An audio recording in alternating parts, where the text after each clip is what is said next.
Yeah, you got to be thrilled. The turnout to over 6,000 people. Yeah, I mean, you're raising a banner. You raise a banner, then I know Tiger Town will turn up, and they were fantastic. Not only were they fantastic in the number, but they were educated, they were loud, they influenced the game. They were fantastic. So, but not as good as the guy behind me. Yeah, speaking of that, I mean, you had a lot of adversity tonight with you guys, trying to get that chemistry together, new team, and and they kind of kept fighting and found a way to win the game now. Yeah, and credit to Indiana too. They're a tough opponent. That's one of the best programs in the country, and they're very, very good, experienced team. So, I think that the Riggs faithful really helped in that regard, gave us the energy that we needed to find the game at the end. But great teams do that, right? Great teams come back from being down. They're resilient and tough, and they find a way in the last 10 minutes of the game to win games. What did you see out of Silla tonight, just his attack? I don't know. What'd you see? Yeah. No, I felt for Silla all last year because he was hurting all year, and he didn't have, and he played through the pain, but he's had a fantastic summer. He's healthy, and obviously he's electric. Coach, what was the motivation behind scheduling this game? It's an unusual early season game against a highly ranked team like Indiana. Yeah. Is this a challenge for you guys? It was. We wanted to find out. We knew this was going to be a relatively new team, and we wanted to see where we were, and what better way to do that than an 8-time, 9-time national champ, right? And I mean, Todd and I have had a great relationship. His father is one of my mentors. We've had a wonderful relationship with Indiana for many, many years, and I was happy they were able to come out. You lost some pieces last year. Obviously, Marks, Mannion making his first start tonight, and obviously had the shaky start. I guess you attribute that to nerves a little bit, but he seemed to really settle in. No, I think that as big a story as Uzi is a goalkeeper, because a goalkeeper makes one mistake. Right? You see what happens. He made one mistake tonight, right? Uzi made more mistakes than that, right? But he scored 2 goals. I mean, and Trevor did sensational. He pulled off some amazing saves. But the mental toughness to be able to deal with that in front of that big a crowd at home in your first real start, and everybody in the crowd was going, "Oh, where's George? Oh, where's George?" Well, they found out who Trevor was tonight. Yeah, that's what I was going to ask you to kind of. What did you learn about your team tonight playing a tough ranked opponent like this? I learned that they're tough, they're resilient, they're fearless. They can, they can play with anybody in the country. We're experienced, and what made me really happy is that we went pretty deep into the bench with some young kids, and they're going to get experience. Obviously the seniors, the older guys, Hamidi, Mo, Isaiah, Booz, they're ready, right? They're ready.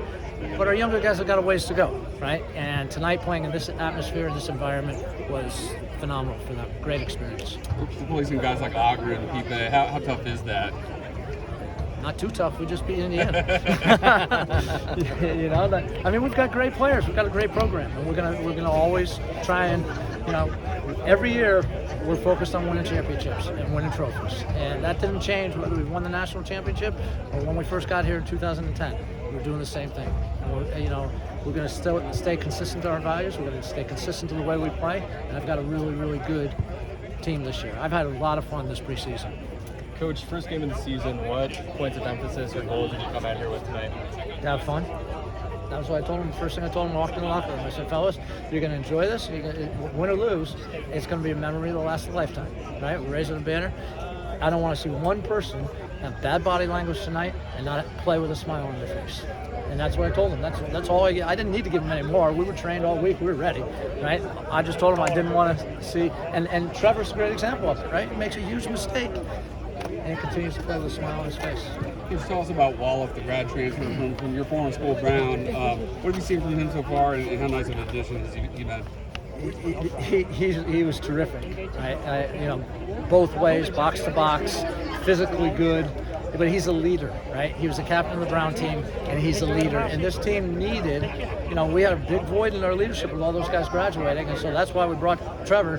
And we haven't seen necessarily that in practice, but tonight he stepped up. He played a big, big part tonight. Mike, when you first came here, we talked about wanting one day to raise your own banner here because you knew what the tradition here at Clemson was. When you saw that banner tonight, I was watching you. What were your feelings? What was going through your mind? I was worried about Indiana. Seriously, I was thinking about the game. I mean, we've been on a 6-month victory tour, right? And very proud for Clemson that we have another star on our chest. But I'm concerned about Indiana and what's next and what's in front of us. I'm worried about my team, right? That's it'll be ancient history and it'll stay in history forever. But we'll never forget that, and we're proud to be, the coach, and honored to be the coach at Clemson and national champions in 2021. But this is 2022. Coach, no overtime this season. What was behind that? How do you feel about that change? This game was not made to be played 2 and 3 games in a week, right? And then you add overtime on top of it, right? It's not healthy for the players. So yes, in playoff games you need to get a decision, and it's very important. But we're going to play 16 games in 2 months, and then you're going to put overtime on top of it, right? And our teams, to be honest with you, if you look over the years, our teams are tough, resilient teams. We do well in overtime, right? But I'm more concerned about the players than I am about maybe getting the result. Coach, you had a great offense a couple years ago with Robbie Robinson and the guys. Maybe the best defense in the country last year. It looks like pretty well balanced. Obviously small sample size, but you say you're a pretty balanced team right now? Yeah, we're a little inexperienced in the back, and that showed tonight. But the front six are pretty good, and we did well getting Joey and Derek in as transfers, and that's helped balance our team for sure.